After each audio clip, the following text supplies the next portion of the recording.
星野シャナのスターライトラジオ。こんばんは、星野シャナです。今回は美術館の楽しみ方の話をしていきたいと思います。話そうと思ったきっかけを挙げるとですね、結構前の話なんだけど、美術館にめちゃくちゃ行ってた時期があったんですよ。博物館とか。っていうのも大学生の定期切れちゃうしなと思って。定期がある間はもう行き放題じゃんと思って、学割も切れるし行ってやろうと思って、めちゃくちゃもうすごいいろんなところに通ってた時期があったんだけど、その話とかね、あと行ってきた場所の感想とかをお友達に雑談の中で話すわけですよ。そしたら、なんでそんな行くのって言われて何が楽しいって言われたから、考えたわけですよ。なんでだろうね。なんで楽しいのかわかんねえやと思って、説明できなかったんで、それをねすごい真面目に考えたっていうだけの話です。だから美術館行きたいけど、どんな風に楽しんだらいいのかわかんないとかいう人は聞いてください。いや参考になるかわかんないけど、私なりの楽しみ方、私が普段どんな気持ちで楽しんでるかっていうのを、知っていただければと思ってお話しします。まず第一の理由です。何よりも絵が見たい。もうそこに尽きるのよ。って言ってもね、私別に美術すごい詳しいわけじゃないのよ。ただ小説書いたりとか創作活動がめちゃくちゃ好きなので、作ってる別の人の世界を見るというか、世界とか視野が広がっていろんな感性が育まれていくっていう感覚が好きなのね。だから知ってるものよりも知らないものを見に行くためにいろんな場所に通ってるっていう感じはめちゃくちゃある。でね、美術に詳しい人だとあの作家の展示会だから行かなきゃってなるとは思うんだけど、逆に言えば素人だからこそ、素人だしってちょっと雑なんだけどね、素人だしって思えばどんなジャンルでもひるまずにいけるわけじゃないですか。そこはねやっぱ初心者の強みだと思うの。知らないからこそどんな美術館に行っても OK みたいな心持ちで私はいます。なのでいろんな絵を見たいっていうのがまず1個です。で絵を見る時のね具体的な楽しみ方とかもちょっと言及しとこうかなと思うんですけど、絵を見る一つの基準としてね、心の中でお気に入りリストを作るみたいなことを結構やってます。見る手順としては、まず解説とかを見る前にまず第一印象で好きか嫌いかを考えるのよ。パッと見ね。でパッと見決めたら解説を読む。で成り立ちとか作者の思いとか画材がうんぬんかんぬんみたいな話を踏まえて、もう一回作品見て、でお気に入りかどうかを判定するっていう作業を結構やってるなっていう風に振り返ると思います。でね、ここでちょっとポイントなんだけど、個人的に好き嫌いっていう意見は別に悪いわけじゃないと思うのよね、私。ただそれを公の場にむやみに発信してというか、SNS とかで書いて、私が嫌いだからこの作品はダメだみたいな言い方をしてバッシングしちゃうのはダメですよ。バッシングしちゃうのはダメだけど、やっぱね、人である以上好みというか感性はあるので、別に好き嫌いくらいあってもいいと思います。むしろそれの感覚がないとね、芸術の価値わからんわっていう結論にいっちゃうから、自分にとって好き嫌いかっていうのを一つの判断基準として見ると、絵って結構面白いんじゃないかなっていうふうに思います。だから本当にね、素人がね好みに合う合わないをその作品の良し悪しと合致させちゃうのは良くないんですよ。好きだからこの作品はいいとか、嫌いだからこの作品はダメだとかはダメですけど、心の中でこれはあんまピンとこないなとか、これめっちゃ好きみたいなこれ実際の私の心の中のね声なんですけど、絵見てるとき大体こんな感じよ。っていうのは別に全然許容範囲だと思う。公言するかしないかの違いですね。個人の好き嫌いは大事にしていった方が多分美術館は楽しいんじゃないかなっていうふうに思います。で絵を見るっていうところをねもうちょっと深掘りしていくと、実物じゃないとわからないっていうのも一個のポイントなんですよ。いやーちょっとね学校の先生が言いそうなことで悪いんですけどね。はい。絵っていうとどうしてもこう描かれたものに目が行きがちな気がするじゃん。例えばゴッホのひまわりだったら、あ、ひまわりだなって思うわけですよ。そう、ひまわり描かれてんなって。でもね、それ以外から見てもめちゃくちゃ面白いのよ。で、例えばね、画材の違いとかはやっぱり生で見た方が分かりやすいと思う。っていうのも、凹凸とか、あとね、キャンバスの、なんていうの、地目っていうの用語が分かんないんだけどさ、そう、ちょっと網網になってる生地のあの感じがどれぐらい作品によって出てるかとか全然違うのよ、生で見ると。その辺を読み取れるのはやっぱり実際にこう足を運んで見に行くことのメリットだなっていうふうに感じてる。そう、例えばなんだろう、油彩とアクリルとかって全然違うじゃん。そう、アクリルなんか結構ベタって塗りつぶすとキャンバス全く地が出ないからね。そうとか、あとは布貼ってるとどれぐらいの貼り具合で布貼ってるかとかもあるし、あとは、キャンバスそのものが違うっていう可能性もあるのよね。そう、キャンバスというか、キャンバスに描いてるっていうイメージがね、絵ってどうしてもありがちな気がするんだけど、意外と木版とかね、私好きよ。木のね、目の感じがすごいあったかくて好きです、私は。とか、あと銅板だともっとカチカチしたというかちょっとねこれ伝えにくいんだけど、そうなんか結構パキパキした線になってるなとか、そう結構ね違うよいや見てもらった方が早いんですけどねとかあるので、光沢とか質感とか厚みとかね、あと立体感的な話をとかはやっぱり写真とかよりも実物の方が分かりやすいなっていうふうに思います。写真って分からないとは言わないけど、でもやっぱ実際に見た方が理解が早いだろうなって思う。そう、写真で10分説明されるより実際のものを見て3秒で理解した方がいいなって私は思うので、見に行きたいなっていう感じです。そうでね、あと結構写真とかでさ紹介される時ってどうしても正面を撮られがちじゃないですか。でもね、ものによっては正面以外に何かがあるっていうのも結構多いんですよ。キャンバスだと特に。そう、キャンバスって木枠に布を貼ってる状態だから、実は側面とかでもちょっと描ける面が残ってたりするのね。そうで、それを作品に取り込んでくっていう作家さんってたまにいらっしゃって、そうだから正面でまず見るんだけど、あれなんかこれ側面の方にもちょっと絵続いてないみたいな感じで、こういろんな方向からぐるぐる見回してみると面白かったりする。そう、あとあれよ、彫像とかもそうよね。像関係もどうしてもね、こうVR だったらワンチャン見回せるかもしれないけど、写真だとちょっと難しいから、そう像の周りをねぐるぐるぐるぐる回ってちょっとこれだけ聞くと変人なんだけどさ、そうぐるぐる回るとここの角度は好きだけどここの角度は別にそうでもないみたいな、そうさっき言った個人の好き嫌いが出てくるわけですよ。そうでベストショットを探すわけねみたいな楽しみ方をすると楽しいと思います。はい。で絵を見ると言ったんですが、3つ目のポイントは絵ではなく展示を見ると私は書いている。そう美術館ってどうしても絵を飾る場所、美術品を飾る場所みたいな印象があるとは思うんだけど、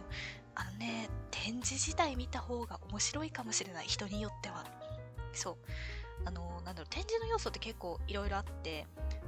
いくつか例挙げてみるんですけど、例えばガラスよ。そう展示ケースとかのガラスね。そうあいつらってもうただただガラスとしか思わないかもしれないんですけど、施設によって全然違うの。何が分かりやすいか、斜めから見ると一番分かりやすいと思う。斜めに見た時にガラスの折れ曲がってる箇所っていうの、角から斜めに見た時に屈折がどれぐらいしてるかとか、そう文字が歪まないかとかね。あとは斜めから見て光の反射、照明が当てられてると思うんですけど、照明とかあと自分の人影とかがどれぐらい反射してるかみたいなのを見てみたり、あとはどれぐらい汚れてるかって話ね。いや別にケチつけようとかじゃなくて、やっぱちっちゃい子が多く訪れるような施設だと、こうわーってなって触っちゃうことあるじゃないですか。そう触っちゃった指紋が残りにくい加工してるんじゃないかなみたいなガラスケースをたまに見かけたりとかするんですよ。そう逆に大人の方がすごくいらっしゃるような、入場料も結構高くてお上品な感じの施設だと触ったのがすぐ見えるというかそう触らない前提のガラスだからそうちょっと擦れた跡がすごい残ってるなとかね、そういう違いがあるわけですよ、ガラス見ると。そう汚れにくさ的な観点でも違うので、そうまず展示の要素の中のガラスってだけでもこんだけ違うんだなっていうののをすごい私は感じてる。いろんな施設見てきて。そうなので結構なんだろう、ガラス職人別にいないかそうなんか美術品そのものに対して興味がなくても、そういう別のところの技術に目を向けるのは多分楽しいことじゃないかなっていうふうに思います。で、なんかガラスめちゃくちゃ喋っちゃったんだけど、まだ全然ポイントあって、あとは動線とかね、動く線って書いて動線なんですけど、人がね、展示を見るときにたどる道順みたいなものを動線って結構言うと思うんですけど、そうあれをね、分かりやすく引くか引かないかっていうのは本当に施設によると思う。私はね、引いてくれる方が好き。優柔不断だからさ道順をね、示してくれないとあっち行ったりこっち行ったりしてめちゃくちゃ疲れるのよ。そう動線がある施設とない施設って本当に体力が違う。そうもう本当に歩き回ることの疲れ方をめちゃくちゃ実感する日本語になってるかな。そう意外と歩くのよね。歩くし立つから動く順番が決まってないと結構疲れたりはします。まあでも動線が引かれてないから悪いとかいうわけじゃないんですよ。意図的にね、多分そうしてる施設も多いと思う。それが何かっていうと、あっちこっち行くタイプの人言い方がちょっとあれかな。そう、分かりやすく言うと多分子供向け。そうちっちゃい子とか小学生ぐらいのわんぱくな子があれすごいパタパタパタって走っていけるような施設は比較的動線なさそうだなっていう風に感じる、見てて。そう道も広く取ってあるしね。そうっていう差があるんですよ。だから道順全部のものを一つ一つ時間かけてじっくり見たいで、もうめっちゃ体力は使うのすごいしんどいなっていうタイプはどうせある方が多分いいと思う。ただ逆に興味のあるものだけ見れればいいとか、同伴の人がめちゃくちゃ動き回るタイプっていう時はどうせない施設の方がストレスはない気がするよね。そうみたいな感じでちゃんと施設の意図がそこから見えてくるっていうのはすごい面白いことだなっていうふうに思います。はい。で、他の観点。あとね、額縁とか壁とかも見るとめちゃくちゃ面白いです。もう美術館来て何見とるんって思われるかもしれないけど、意外と大事なのよ。そう。絵ってさっきも言ったんですけど、描かれたものを見がちじゃないですか。でもね、その飾るセンスみたいなのも必要なんですよ。実はね、その額縁とかも結構、作品の内容に合わせて選んでいるみたいなこともあるんですね。そう、例えば、漁とかしてる人の絵だったら、魚の額縁を使うみたいなのがちょっとあったりしたんだけど、そう。結構ね、そこにユーモアが溢れてたりとかするのがすごい面白いなって思う。私は見ててね。そう。だから、一番わかりやすい考え方で言うと、絵がね、ずらっと並んでるじゃないですか。で、適当な2つ選んで、そこの2つの額縁入れ替わってたらどんな印象を受けるかっていうのを想像してみると、ちょっと理解してもらいやすいのかなって思う。そう例えばすごいシックな感じのやつとめちゃくちゃきらびやかなおきゅうみたいな例えが雑だね。そうのがあった時に額縁がね、その2つ入れ替えたら華やかさとか輝き方とかがもう全然違ってくるわけじゃないですか。それが実際に展示している絵とうまく噛み合ってるかってすごく大事なことだと思うのね。とかあとさっき壁って話もしたんだけど、壁も背景がね、一応私たち人間は絵そのものを見ているつもりではあるんだけど、どうしても視界ってそれ以外の余白があるわけじゃないですか。その余白の部分に何が映ってるかって結構大事で、壁の色がねめちゃくちゃ派手すぎると絵が地味だった場合に負けちゃうというか、見たいのこっちなのにこっちじゃないところにちょっと目が揺れちゃうみたいな現象が多分発生すると思う。でも逆にめちゃくちゃ華やかな絵で後ろが地味すぎると華やかさがいまいち伝わらんなみたいな感じになっちゃうと思うのね。そうだからどの壁にどんな額縁でどの作品を飾るかっていうのを選定してるんだなって思うと、もうありがとうございますっていうもう感謝の気持ちがにじみ出てしまうっていう感じです。そうでね、ちょっと話しすぎかなまあいいか。チラシとかチケットも館によって様々なのでぜひ見てほしいです。私はね最近これをファイルとかにねコレクションするのが趣味なんですけど、チラシって一口に言ってもデザインはねもちろん違うよ。デザイン違うんだけど紙質もね違うんですよこんな下世話な話するのもって思うんだけど、やっぱ入場料きっちり取るところのチラシをスッてちょっと触ったらめちゃくちゃいい紙使ってねこれってなったこととか結構あって、触ってみると面白いですよ結構。はい、そんな感じです。いやーやっと展示の話が終わったはい。でね、ここからまた楽しみ方の話に戻っていくんですけど、展示見終わった後何するっていうところで、お土産を見るっていうのが、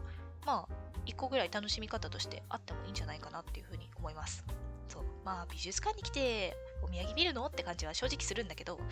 これは人に配るとかそういうのっていうよりかは、あれだね、自分用みたいなところの趣旨は確かに強いと思う。ただね、ミュージアムショップって意外と充実してるんですよ。そう、いろんなのがあるの。そうで、しかもね、缶ごとに揃えてる商品のバリエーションというかセンスがね全然違うのよ。そうだからいわゆるブックマーカーとか、あと画集とか、マグネット系とかね、細々したものを集めてるところもあれば、すごい T シャツとかあとマスキングテープとかも見たことあるかな。そうみたいな感じで、結構バリエーションがあるのよ。そう缶によってね、多分缶の方針的なところとか、あと展示物のどれぐらい取り入れられるデザイン性みたいなところと噛み合ってるとは思うんだけど、全然違うのでね、そこのバリエーション見るだけでも多分面白いと思います。そうで、私はね、美術館とか行ったら大体ポストカードかブックマーカーって決めてる。博物館とかでもそうだな。そうお土産って事前に絞っておくと楽なんですよ。そう買うものだけ決めといて、あとは見るだけっていう風な感覚で回ってると、程よく散財できて疲れないし、気持ち的にも満足するのでおすすめです。そうでね、ポストカードとかブックマーカーぐらいだったらね、もう全然予算1000円で収まるんですよ。そう美術館といえどもそんなにグッズが高くないっていうことは結構ある。そう500円600円、ブックマーカー高いやつだとね、めちゃくちゃ金属のやつとかだと、ちょっと高いかもしれないけど、プラスチック系だとやっぱ5、600円ぐらいで買えるし、安いところだと800円ぐらいで結構しっかりした作りのやつを買わせていただけることもあるので、ポストカードはだいたい1、200円ぐらいじゃないかな、どこも。セットとかだと話は別だけどね。そう結構予算低めで収まるんですよ、意外と。なので、お気に入りの作品とかがあった時にね、記念にそれ関係のアイテムみたいなのを買って帰ると、自然とね、さっき展示を見る時のお気に入りコレクションの話をしたんだけど、自宅にコレクションができるみたいな。なんちゃってギャラリーよね、実質。そういうのができると、楽しいんじゃないかなっていうふうに思います。はい。ざっとそんな感じかな、楽しみ方としては。そうでね、楽しみ方を一通り話したところで、最後にね、注意してほしいことみたいな、個人的な話ではあるんですけど、ちょっとお話ししておこうかなと思います。これ知ってた方がいいよ的な話ね。そうで、まずね、一応美術館っていうくだりで話をしていたんですけど、博物館とかね、他の資料館のことも踏まえてお聞きいただければと思います。まず第一に、一般的なルールは守りましょう。もうこれは何より大事よ。そう一般的なルールって何っていうと、まず大声で話さないっていうのが結構あるかも。施設による感はねあるけどね、基本的に美術館は自分との向き合いというか、2人ぐらいでちょっとこそこそっと喋るぐらいだったらいいんだけど、大人数でもうこの作品はどうこうあーなこうのみたいなちょっと悪意があるな今の言い方。そうっていうのはあんまりよろしくないから、ちょっと声のトーンを抑えて雰囲気保とうねっていう感じです。あとはあれよ、展示物とかガラスに触れない、触らない、そこは結構大事。お掃除大変だからね、あと壊しちゃってもね大変なので、なるべく触らないようにしましょうっていう感じです。とはいえもちろん例外もあるんですね。もう例外ばっかりでちょっと困っちゃうかもしれないんだけど、子供が多く来るところ、一概に子供ってくくるのもどうなのみたいな感じはするんだけどね、私みたいないろいろ触りたくなっちゃう大人もいるので、そう仕掛けがあったらねやりたくなっちゃう人もいるんですけど、基本的には多分子供をすごい意識してるとは思うんだよね。そういう施設だと事前に音の鳴る仕掛けがそもそもあったりとか、もうガチャガチャ触って OK な感じのものがあったりとか、あとはもう館内に常に音楽とか動画とかが流れてて、ある程度騒がしいから喋っても大丈夫なんだなみたいな雰囲気が出てるところもあったので、もうやっぱりその場に合わせた振る舞いっていうのがすごい大事だろうなっていうふうには感じます。なのでね、ぜひその場の空気を読んでもらって郷に行っては郷に従えなので、その館のポリシーに合わせた振る舞いをしていただければと思います。で、2つ目。最近の傾向としてだと思うんだけど、写真撮影の許可を結構ちゃんと確認してほしいなっていうふうに思った。そう。多分ね、なんか現代だと足運ぶ人がだんだん減っちゃって、なんか逆にこうインスタとか情報発信の SNS の力がどうしても強いから、そこを発信してもらって施設のお客さんを増やそうみたいなところの意図が裏であるとは思うんだけど、そう結構作品のね撮影を許可し始めてるところが多いなっていう印象を受けます。そうでもね、やっぱり一部にこう撮影禁止のものが含まれてたりするのよ。それは多分希少価値的なこう展示のね、わざわざ見に行かなくても見れるやんみたいな感じじゃなくて、そう見に行った人だけが見れるものっていうのもやっぱりあった方がねいいと思うのよ。わざわざお金払ってるわけだから。そうっていうそこの価値を守ろうっていうのももちろんあるとは思うし、あとは間違えてフラッシュ焚いて撮影しちゃったりすると、その絵とかがね傷んじゃったりするわけですよ。本の日焼けとかイメージしてもらうと分かりやすいと思うんですけど、やっぱ光って結構害だとは思うので、その辺の手違いが起きないようにみたいなところで撮影禁止にしてる資料は結構あると思う。そうただね、なんだろうな、結構入り口でがっつりこうバーンと出してくれてる感もあるんですよ。そうこのマークがあるところは絶対撮影しないでくださいみたいな。そう結構がっつり出してくれてるところもあるんだけど、それってやっぱり展示の雰囲気を若干損なっちゃうっていうデメリットはあるのね。そうだから逆にそこを大事にしてる感だと、そのね撮影禁止のマークがちょっと地味に表示されてたりするのよ。そう解説文の右下ぐらいに赤に丸車線なんか日本語逆になったね。そう丸に車線の赤いマークでねカメラ禁止っていうのが右下にちょこって載ってたりするのね。そうただそれに気づかないで撮影してる人多分多いだろうなって思うわけですよ。そう雰囲気を損なわないっていう意味では多分その表示方法は正しいんだけど、そこまできちんと見てくれてる人がっていう良心に頼っちゃってるところはあるから、そこは私たちも協力していく必要があるだろうというところで、そうなるべくその辺の注意書きとかはしっかり読んで、撮影してねどんどん発信していただければいいんじゃないかなっていうふうに思います。これは注意っていうか最後はお得情報的な話なんですけど、学割はガンガン使った方がいいぞもうね卒業したら見るだけで2000円とかかかっちゃうんだなって思ったらさ、もうね絶句しちゃうそうなのでね、ぜひね大学生までね一応学割聞くから、そうどんどん見に行っていただけたらというふうに思います。大人になってから価値が分かるものもあるかもしれないけど、使えるものはね使えるうちに使っといて損ないと思うからぜひね行ってみてください。はいという感じです。美術館博物館はねもう楽しいのよ。ただ楽しさを伝えるのってすごい難しいなと思いました。ただ一人こんな感じで楽しんでるやつがいるんだなっていうのを頭の片隅に置いていただけたら幸いです。はい、じゃあ今回はそんな感じで。お相手は星野シャナでした。おやすみなさい。